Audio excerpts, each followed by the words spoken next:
Coucou, j'espère que vous allez bien. On se retrouve dans une nouvelle vidéo. Dans la vidéo d'aujourd'hui, je vais vous parler un petit peu de comment j'ai fait pour acheter 2 propriétés en 2 ans. Ok, j'ai envie de parler avec vous. Ce sont des vidéos que j'ai envie de commencer à faire sur cette chaîne. Dites-moi si vous aimez ce genre de vidéos pour voir si je vais continuer à les faire. J'ai acheté ma première propriété en Argentine il y a de cela 2 ans et je viens d'acheter une deuxième propriété. Je vais vous faire la story time de comment j'ai acheté la première propriété. J'étais en Haïti, j'avais des amis ici parce que oui, je suis d'Haïti. Mes amis me disaient si tu veux, tu peux acheter une propriété ici. Moi je disais que non, j'étais pas intéressée parce que je ne pensais pas acheter une propriété ici parce que j'étais pas ici et j'étais en Haïti et je construisais ma maison en Haïti. C'était le plus important pour nous à ce moment-là.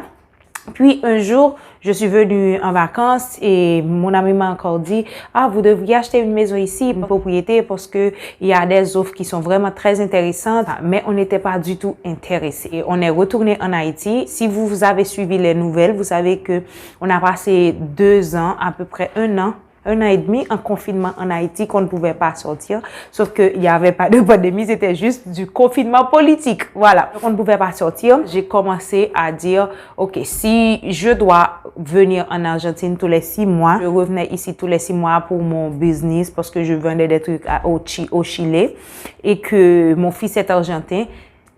Ça valait le coup d'acheter une propriété ici parce que moi, au début, je voulais acheter une propriété à Panama. Donc, on a décidé d'acheter une propriété. Donc, j'ai appelé mon ami, on lui a dit, on veut acheter une propriété, c'est quoi les prix, tout ça. Et il nous a dit, voilà, il y a cette zone qui est une très bonne zone, c'est pas dans le centre de la ville, mais les propriétés sont vraiment accessibles. On a dit, oui, OK, il n'y a pas de problème, on voulait acheter. Et sauf qu'il n'y avait pas de propriété en vente à cette époque-là, à ce moment. Quelques semaines après, il nous a envoyé un message pour nous dire qu'il y a un voisin qui a 3 propriétés à côté de la maison, de la propriété de son fils qui voulait vendre. Et si on était intéressé, on lui a dit oui, c'était combien? Il nous a dit le prix. Puis on a envoyé une sorte de dépôt parce qu'on n'était pas ici et qu'on ne pouvait pas venir signer les papiers. Il faut savoir que pour venir ici, les tickets sont $2000 pour personne. Donc on est 3. Entre-temps, on a vendu la maison qu'on faisait en Haïti parce qu'on ne voulait plus avoir de maison en Haïti. En plus, faire une maison en Haïti coûte 6 fois plus cher que faire une maison ici en Argentine. Par exemple, un terrain qui est vendu à $25 000 en Haïti, vous allez trouver ce terrain-là à, je ne sais pas, à $10 000 et ce sera beaucoup plus gros. Donc, on a fait les calculs, on a dit c'est mieux d'investir en Argentine. En plus, en Argentine, on peut louer cette maison-là et avoir une paie tous les mois, alors qu'en Haïti, on paie les maisons chaque année. On a décidé d'acheter cette propriété et on ne pouvait pas sortir d'Haïti parce qu'il y avait ce fameux confinement. Le pays était complètement confiné, personne ne pouvait sortir. Donc, on a attendu 3 mois pour pouvoir venir. Je suis venue moi-même pour signer les papiers et donner l'argent. Et mon mari, il était encore en Haïti.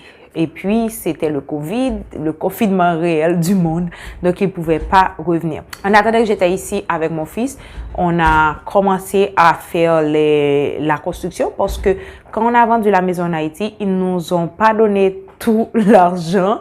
Donc, ce qu'ils nous a donné, c'était tout simplement pour pouvoir payer la moitié de la propriété. On a dû mettre l'autre moitié et j'ai commencé à faire les constructions. Mon époux n'était même pas encore ici. J'ai fait l'entrée de la maison et puis j'ai pu faire l'installation d'eau parce qu'il y a tout un processus pour faire l'installation d'eau parce que c'est une zone qui est nouvelle. Après tout ça, mon époux est arrivé en fait, puis on a commencé à faire la maison et d'où on est maintenant, on est dans notre propre maison. J'avais toujours ce besoin de pouvoir avoir une autre propriété pour pouvoir faire du business. Parce que ici où je suis, c'est un super grand terrain, c'est 365 mètres. On voulait faire notre business là, devant, mais j'étais pas aussi sûre parce que je travaille à la maison. Vous savez, je suis youtubeuse et je vis de ça depuis 6 ans. En plus, j'ai mon bureau qui est ici. Si les gens venaient allait venir tout le temps et ça allait me déranger. Mon objectif, c'était avoir une autre propriété pour pouvoir investir, faire n'importe quoi, louer pour du business ou tout simplement mettre un business. Je me suis dit que j'allais acheter une autre propriété. Je ne savais pas quand parce que j'avais pas encore l'argent, mais je me suis dit que je voulais une autre propriété. Entre-temps, c'était le 1er janvier, j'étais chez une amie et puis je regardais des propriétés dans mon téléphone parce que ce sont des trucs que je fais tout le temps. Je regarde tout le temps des propriétés même si je vais pas acheter. Puis je leur ai dit, voilà, il y a une propriété que j'adore. Si vous voulez acheter avec nous, on va diviser ça. Ils m'ont dit que oui, ils étaient intéressés parce que c'est une très belle zone avec des maisons avec piscine, une zone vraiment bien. Cet espace, cette propriété, je la voulais parce qu'elle est placée sur la route principale où toutes les voitures doivent passer pour rentrer dans le quartier. Donc, c'était une propriété que je voulais depuis le jour où j'ai signé la première propriété. Sauf que je ne savais pas comment j'allais l'acheter parce que j'avais pas cet argent. En plus, c'était même pas à vendre parce que les gens qui ont construit le quartier ne voulaient pas vendre cette zone-là pour l'instant.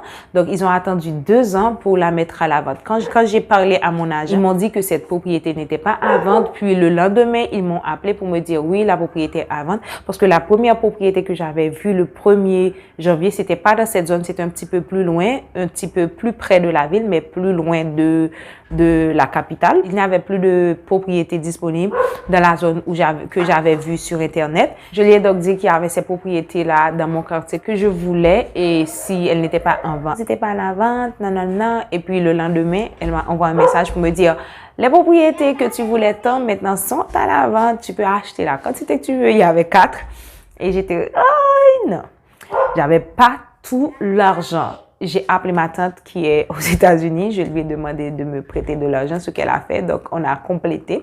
Puis, on a acheté la propriété. Donc, comment j'ai fait pour pouvoir acheter 2 propriétés en 2 ans? J'ai eu beaucoup de confiance en moi et j'étais super décidée.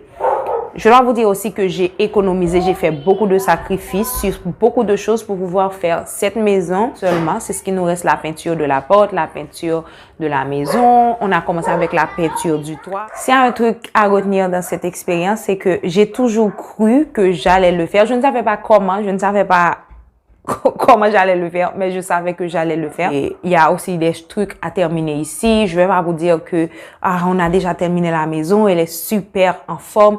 Elle est habitable. On a toutes les installations, les céramiques, on a tout.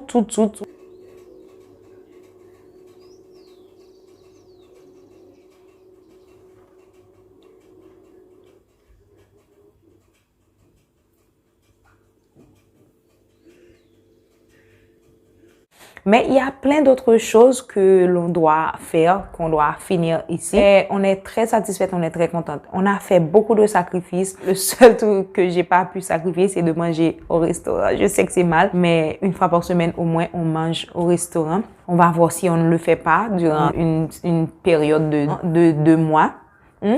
Parce qu'on veut acheter une voiture, on veut aussi construire une sorte de galpon, je ne sais pas comment on appelle ça en français, un espace commercial. Je ne m'achète presque pas de vêtements, mon fils non plus, je ne lui achète pas beaucoup de vêtements comme la plupart des parents le font. Je donne le strict nécessaire pour l'hiver, le strict nécessaire pour l'été. D'ailleurs, on ne sort pas trop, on sort seulement pour aller au restaurant. Pas grand monde, c'est une très petite ville. Je travaille dur, je fais des vidéos tout le temps. Il y a des moments où vous voyez que je ne mets pas de vidéos ici, mais j'ai aussi les cours que je vends, les cours de business, parce que je parle de business sur ma chaîne en créole. Donc tout ça, c'est du travail qu'on fait. Mon époux aussi, il y a beaucoup de shipping à faire, il y a beaucoup de messages à répondre. C'est pas qu'on est resté comme ça et que tout est venu nous trouver. On a dû sacrifier pas mal de trucs, pas mal de choses. Mon fils, il est très compréhensif.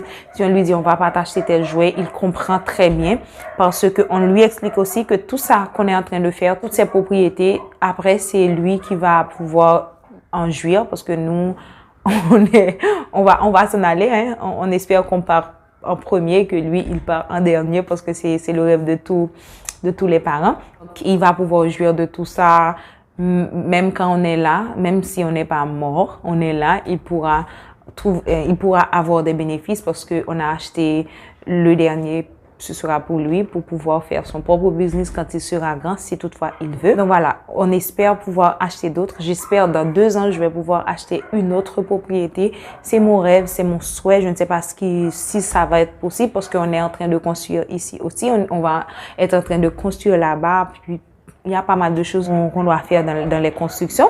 Mais je vais revenir sur le thème. Si vous avez des questions, dites-moi en commentaire comment économiser ou quels sont les processus pour avoir une maison ici. Dites-moi s'il y a des trucs que vous voulez savoir. Je vais tout vous dire et voilà, les prix, tout ça, je vais tout vous dire. Vous savez, si vous me suivez dans ma chaîne en créole, j'ai pas de honte de parler de l'argent ni du progrès. J'adore, c'est un sujet qui me passionne. Donc, je vais terminer avec cette vidéo. Je vous fais plein de bisous. On se revoit dans une de mes prochaines vidéos. Bye. Hasta luego.